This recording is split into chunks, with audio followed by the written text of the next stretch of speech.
Hey there, welcome back to the Business Behind the Game, where we break down the business side of sports from emerging trends to the people and companies shaping the industry today. I'm Kush, and today we have a really exciting guest, Alex Kipel. Alex is a sports business professional with over 6 years of experience working across some of the most recognizable names in the industry: the NFL, the New England Patriots, NYCFC, and Tough Mudder. And he's currently a senior director at BSE Global, the parent company behind the Brooklyn Nets and Barclays Center, and is pursuing his MBA at Columbia Business School. His path runs through media strategy, business development, corporate strategy, and private equity, making him one of the most well-rounded sports business minds I've had on this show. Before we start today, Alex, how are you doing? Good, my man. How are you? I'm great, and I'm really excited to get this started.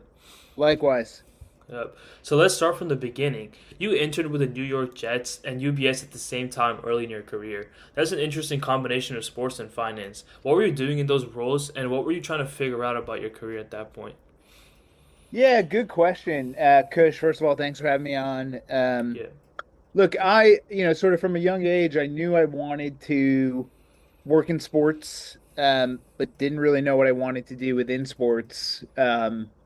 And I was always sort of good with numbers growing up. And so, tried to, did a summer internship with UBS, in investment banking, and realized that, I sort of wanted to gravitate towards something that combines sports and finance. Mm-hmm. Um, but felt like at the time there wasn't really a proper sports private equity or sports investing banking group. Mm-hmm. Um, Most of the banking deal flow for sports went through TMT groups. Mm-hmm. And so I try to focus on just landing within the sports business, and then sort of try to figure out my way from there. Mm-hmm. Makes sense. And then after that, you landed a coordinator role at the NFL straight out of those internships. For anyone who knows how competitive it is to get into the NFL league office, how did you make that happen, and what did those early days look like? Look, I got lucky in full transparency. The NFL has what's called the junior rotational program. Um, and I interviewed for that, got pretty far along. Didn't end up getting an offer, but they had my name in they had my resume in their database. They reached out a few months later and said, we have this other job. Are you interested in it? And I said, sure. So, Mm-hmm. sort of um, right place, right time situation. But I also think that my internship with the Jets and then just trying to network, put myself in the right place, right time is what opened up that door. Mm-hmm. And just following up on that, how important do you think networking has been throughout your career? Because obviously, what I'm trying to do with the podcast right now is just a lot of networking. Meeting a lot of professionals and other people in the industry who can connect me to others as well. How important was that for you? Just networking from your internships and then obviously landing an NFL role. Look, man, it's crucial in the sports business. Um, it's um, Sports is a very familial business, right? If you look at most ownership groups, Mm-hmm. it's run by families. And so, uh, once you get to a certain level, and really at any level, um, the hardest part is sort of not necessarily what you know, but who you know. Mm-hmm. Um, and so taking the time to meet with people, understand their backgrounds, um, uh, sort of understand how people got to where they are is crucial. And I think a lot of times in networking, people will make it transactional. Yeah. Um, they want something in return. Um, a lot of what I tried to do is just didn't even ask for anything. Hey, tell me about yourself. How'd you get to where Yeah. you are? I just want to learn. Mm-hmm. Um, and eventually you can make an ask, but first prioritize, get to know the person, develop a relationship, and then people are willing to help out. Hmm. So uh, yeah, it's networking in sports is one of the most important, if not the most important thing. Yeah, definitely. I've actually talked to somebody else who's worked in sales. Me and him had an intro call, and we were just talking about the importance of networking because pretty much every single job that he's landed to this day has been, other than his first one, has just been via networking. And I just realized that's when it like really clicked to me was how important that is. So that's why I just wanted to bring that up right here over how important networking itself is. Yeah, and look, you're doing it too, right? You're Yeah. reaching out to people, you're trying to build a network, get to learn. So keep doing what you're doing, man. Yep, I appreciate it. And for my next question, I was just wanted to ask: from the NFL, you then moved to Kraft Sports and Entertainment, and that's when you were working with the New England Patriots. So obviously, before with the NFL, you were working on the league office side, but now you went to work directly for the most successful franchises in sports history. How was that transition, and what was your shift in role? Yeah, it was good. Look, it's as a Jets fan, I felt like it was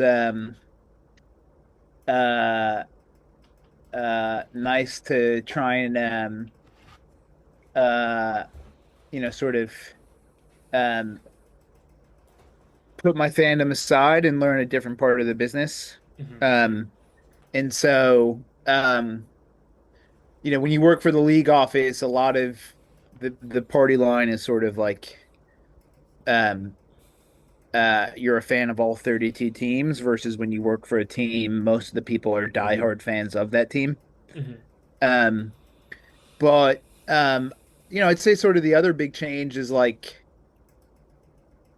teams are just focused on their local markets, right? It's a Yeah. lot of like, how do we maximize the season ticket member base and how do we make sure um fans are happy and they're not waiting in lines long and the concessions are good and people are Hmm. buying merchandise. So Um, there's just a different remit, right? When you work for the NFL, you're thinking about all Hmm. 32 versus when you work for a team, you're just thinking about how do I maximize the both the customer experience and then the economics of that local business. Hmm. And so that was helpful to learn how the Patriots do it and how they develop sort of a winning DNA. Yeah. And after that, your role at the New England Patriots, you then made an interesting move to Tough Mudder as manager of strategy and corporate development, and that's a very different world from NFL and the Patriots. What drew you to the opportunity, and what was it like working in a non-traditional sports brand, and how what did that teach you? Yeah, look, I think one of the things that I wanted to try early on was earlier stage. Uh, sort of work at a company that was on the sort of a different part of the business life cycle. Hmm. I think if you think about the companies like the NFL and the Patriots, um, they're mature, they're well run, they're these big conglomerates. Tough Mudder when I joined was like 60-ish people. Yeah. And by the time I left, it was like two and a half times the size. Oh wow. And so the company grew, revenue grew. It, sort of gave me a different perspective on how to run growth-oriented businesses. Hmm. Um, and it sort of had uh, everything that I was looking for in a job. It was culture was really strong. Hmm. I'm a big fitness fan. Love to exercise and felt like it was sort of the right next step for me in my career at that time. Hmm. And then transitioning from there, you went from Tough Mudder to NYCFC, eventually becoming a senior manager. What does business development strategy look like at a major league soccer club, and how is that day to day? Yeah, look, it's very, I would say, depends on the club and the level of resources they have. I think some of them are um better run than others. Hmm. Um, a club like NYCFC has um, a parent company, parent brands, more resources, deeper pockets. There's a willingness to invest in growth, um, versus, a team like the Vancouver Whitecaps, Mhm. who are just not in the same situation. And so, um, I think one of the things that I appreciated about working there was, uh, the ability to try and, find a new home for the team. Mhm. Um, so you may have seen they announced a soccer specific stadium. Um, that was the first project I worked on there. Yeah. Help put together a business case. And then eventually actually acquired the land. And so, look, I think, great company, great role. Really love that work.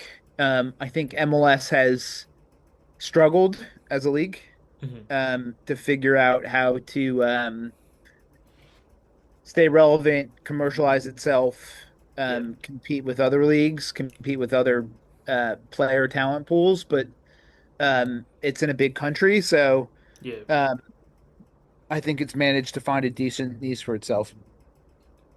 Yeah, I just wanted to follow up on that actually. Obviously, at first was struggling, but I mean it started to grow a little bit over that last decade or so. And working from an inside perspective, working at NYCFC, what did that growth actually feel like? And what do you think were like the biggest business challenges the league was navigating at that time? Um, I'll answer the second one first. Look, I think they a lot of the a lot of how the league was growing was through expansion. Hmm. So they would sell off ownership interest in the league for expansion fees. Hmm. And they added three teams while I was there. And Okay. so um, they were able to make a decent amount of money, but I think the underlying business wasn't sound. Um, there wasn't a lot of game viewership. Hmm. Um, Game quality wasn't great. Um, uh, sort of relative to other leagues at least.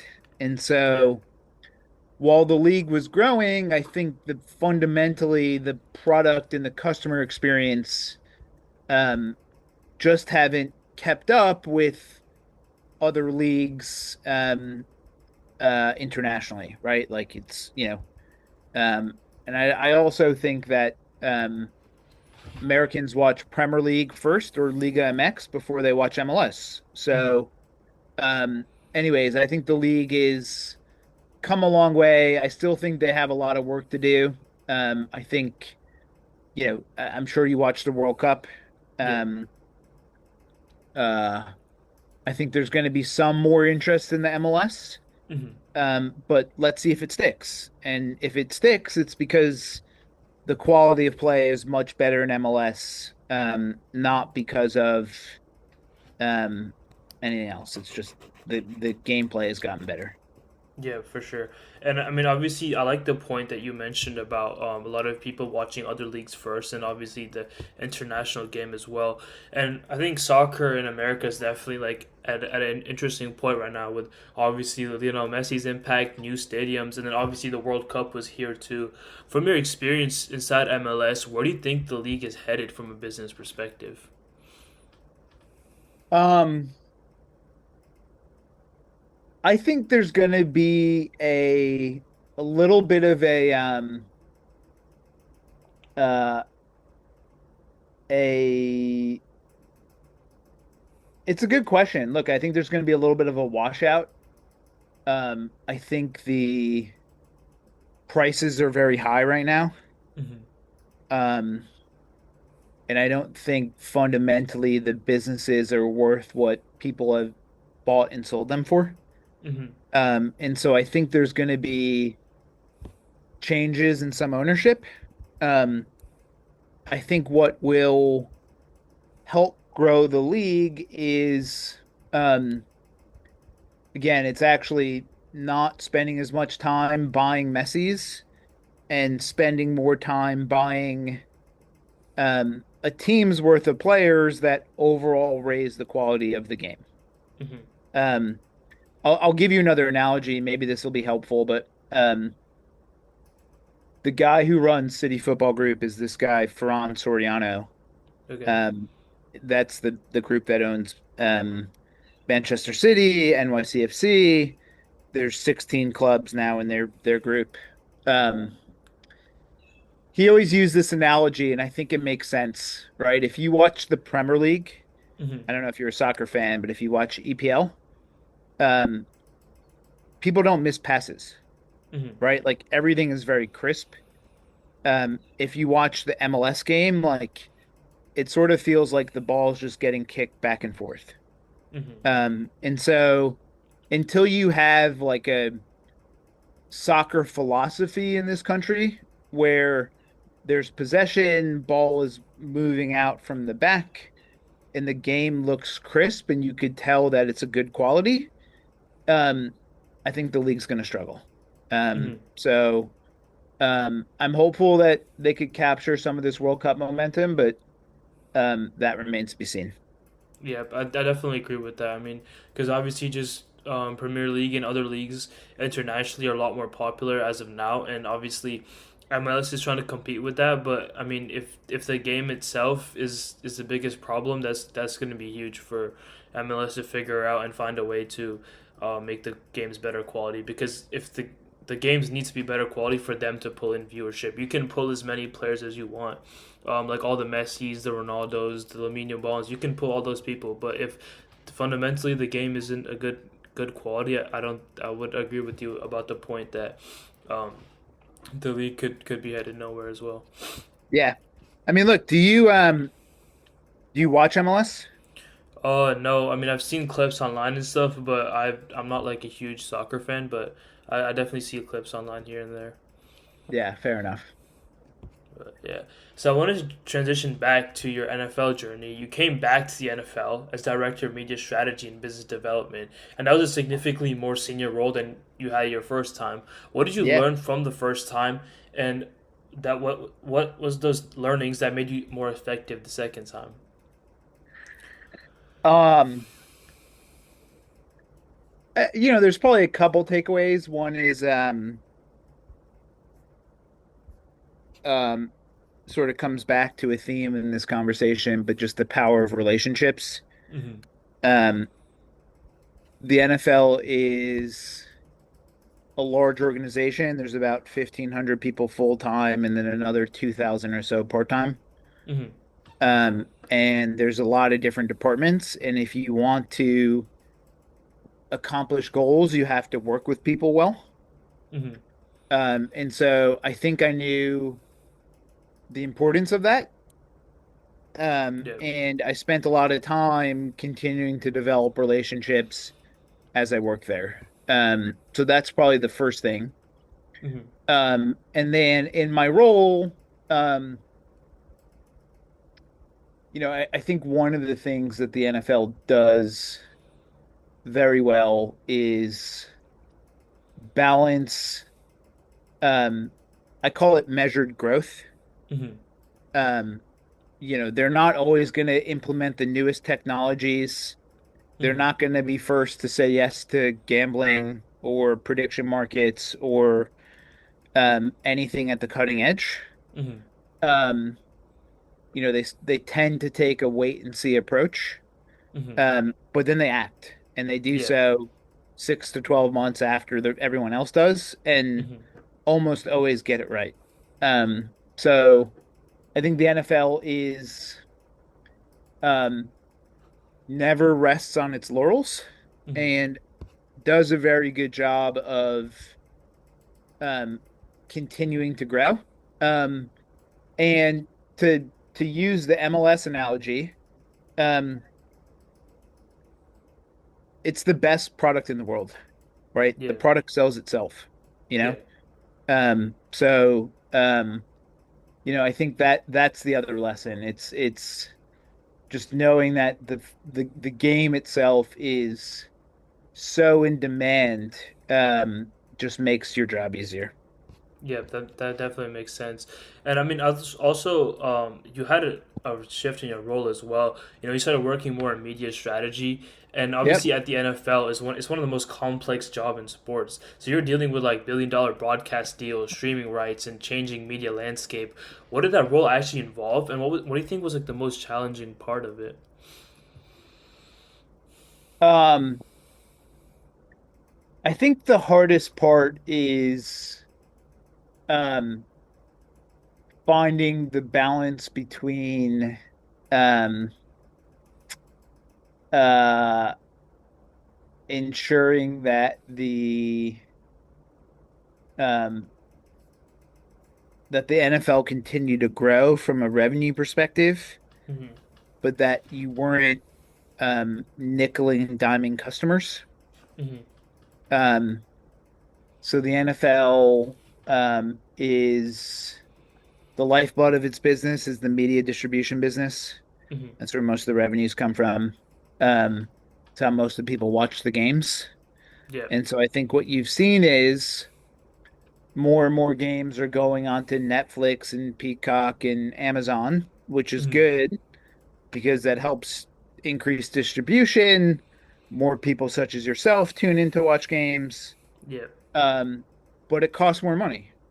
Yeah. So you want to find the balance between pushing some of your objectives, but not making customers feel like they're spending a lot of money on your product. Yeah. So that was something we balanced every day. Um, and fortunately, I was able to work on some of our bigger licensing transactions Hmm. with Amazon, with YouTube for Sunday Ticket. Did a bunch of sports betting deals. Great company, great job. Really love my experience there. It's a one of one company. Yeah, for sure. And I just wanted to follow up on your point about working up with on your big some big deals, obviously with Amazon, YouTube, sports betting. I mean, some of the NFL's media deals are like the most valuable deals in sports.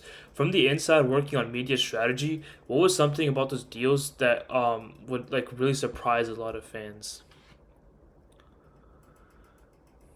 Um,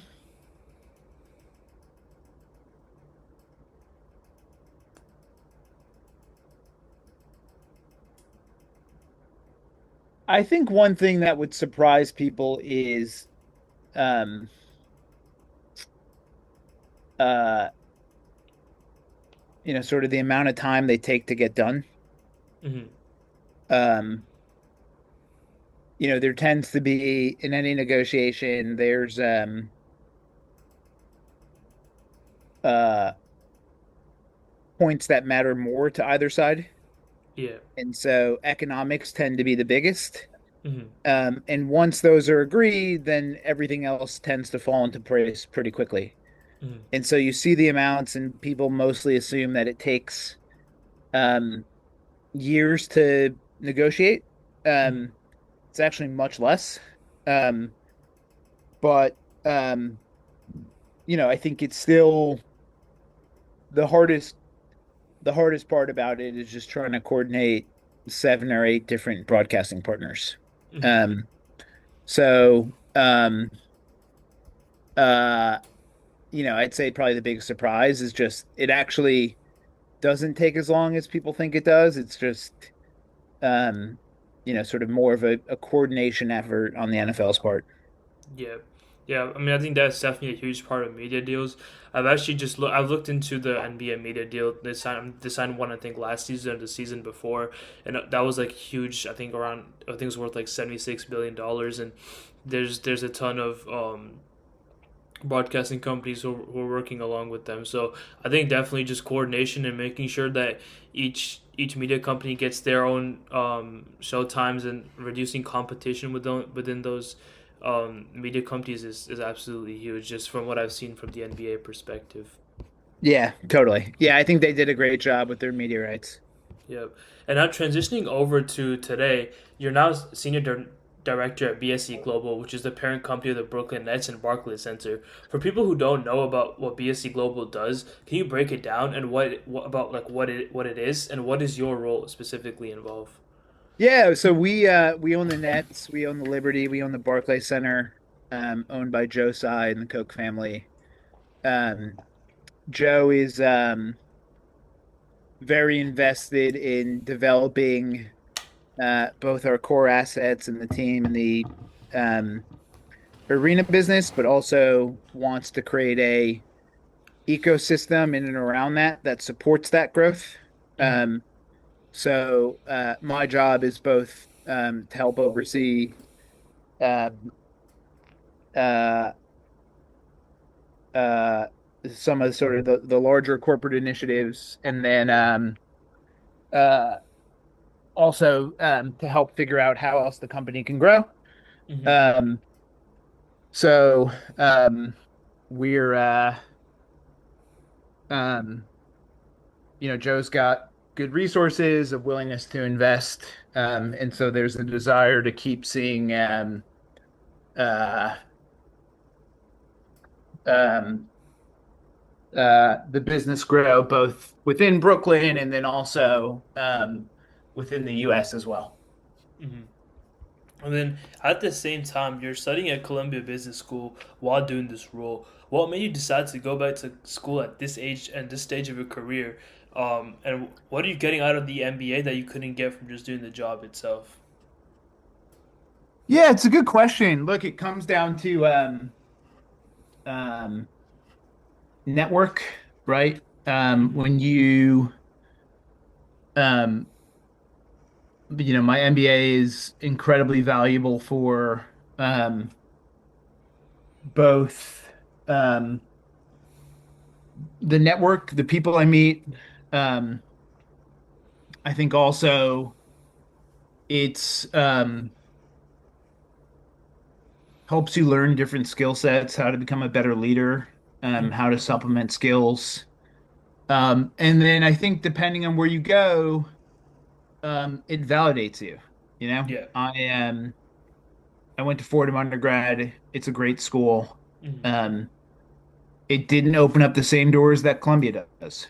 Yeah. So I think some of what you're paying for is the school and its validation and how prestigious that university is. Mm-hmm. So business school isn't for everyone. I always like to sort of um, advise people that if you're going to do business school, have a good reason. And but love Columbia. Great school, great experience. Would do it again. Yeah, definitely. I mean, Columbia is one of the top universities in the world, and I think just getting your experience from there, you can obviously build a great network working in sports.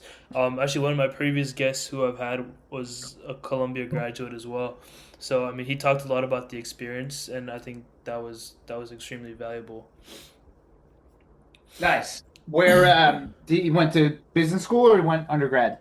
I think he went to business school there, and then he graduated from there, and then now he's working at WME Sports as a golf agent. So Oh, nice. Okay, awesome. yeah, That's a yeah. good role.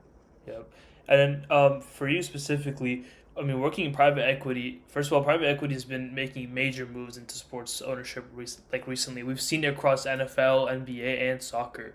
From your inside perspective at BSE Global and Columbia, how do you see private equity changing the business of sports ownership?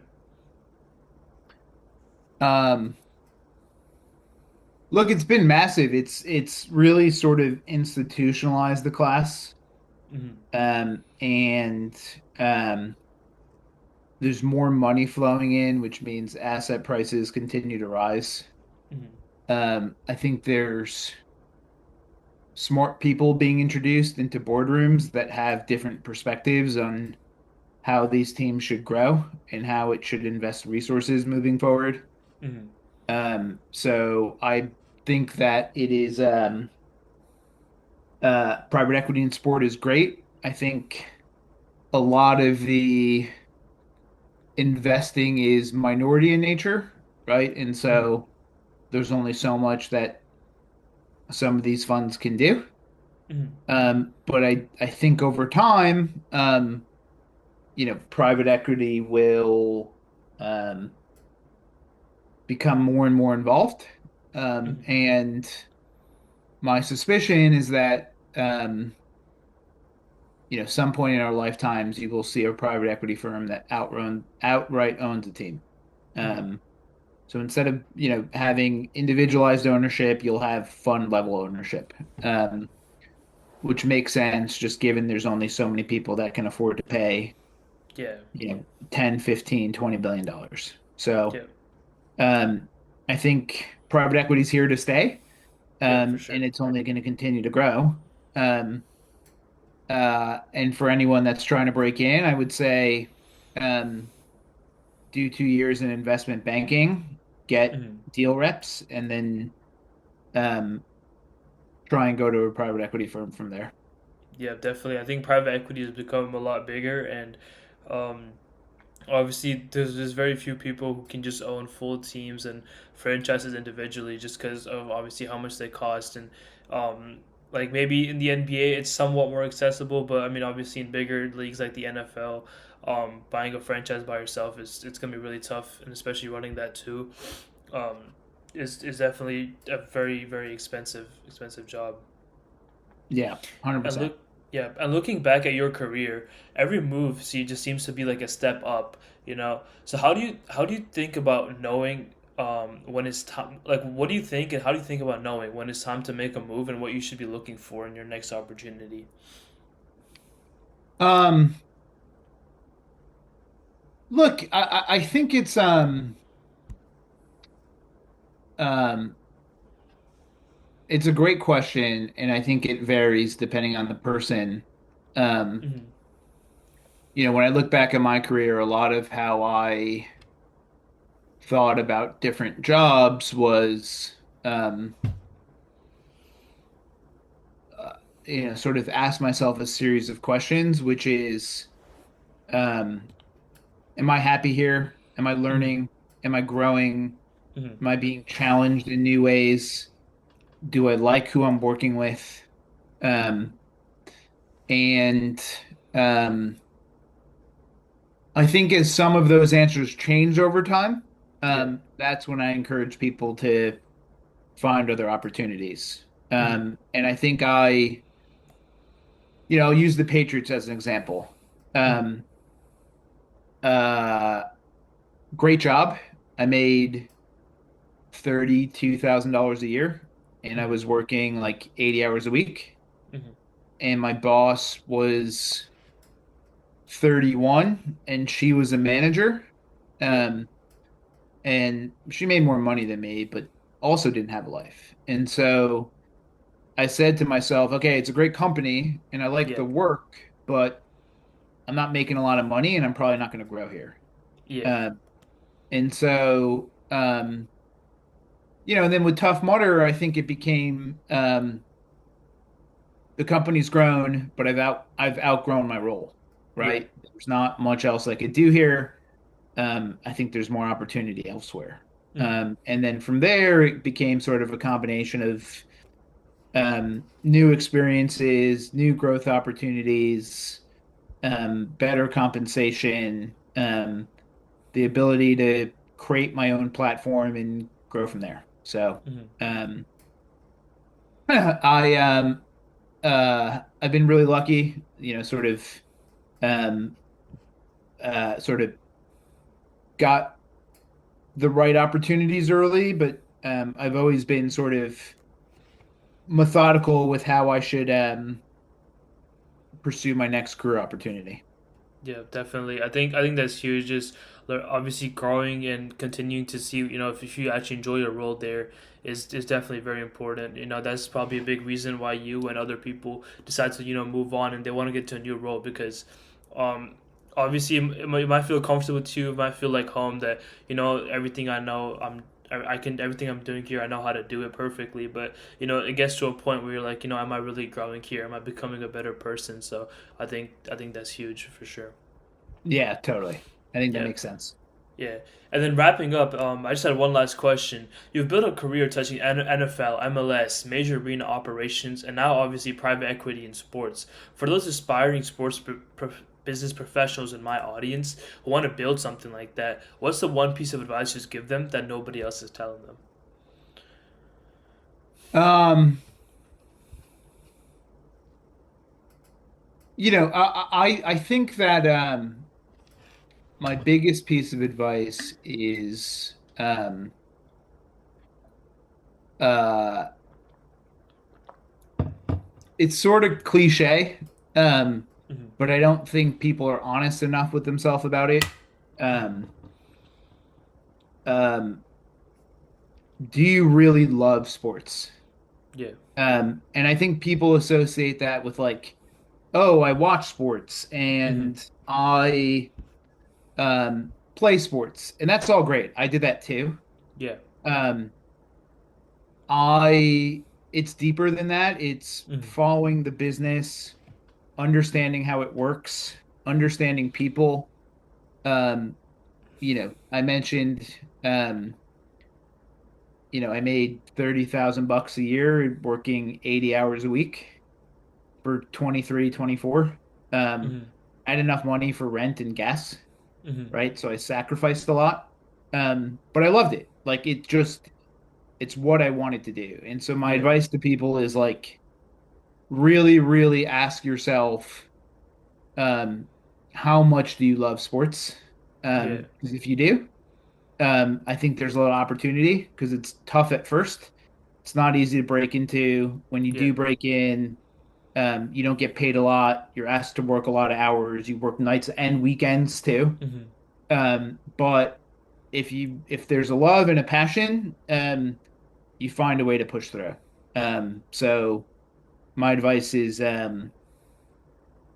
make sure you really love it and be patient. That to use another sports analogy, it's you're building a career, takes 40 years.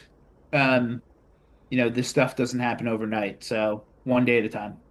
Yeah, for sure. I think that's huge. Just knowing that if you're really passionate and you love what you're doing, then I think it feels a lot less like work to you, and it's more something that you'll come every day, show up, and get what needs to get done. And I think obviously money is a huge aspect of it, but I think always weigh in that how passionate you are about what you want to do. Yeah. 100%. Yep. And I think that's a great way to wrap up today's episode. First of all, huge thanks to you for sharing your insights. And if you guys want to connect with Alex, you can find him on LinkedIn. His link's in the description below. If you enjoyed this episode, be sure to subscribe and leave a review wherever you listen. I'm Kush, and I'll catch you next time.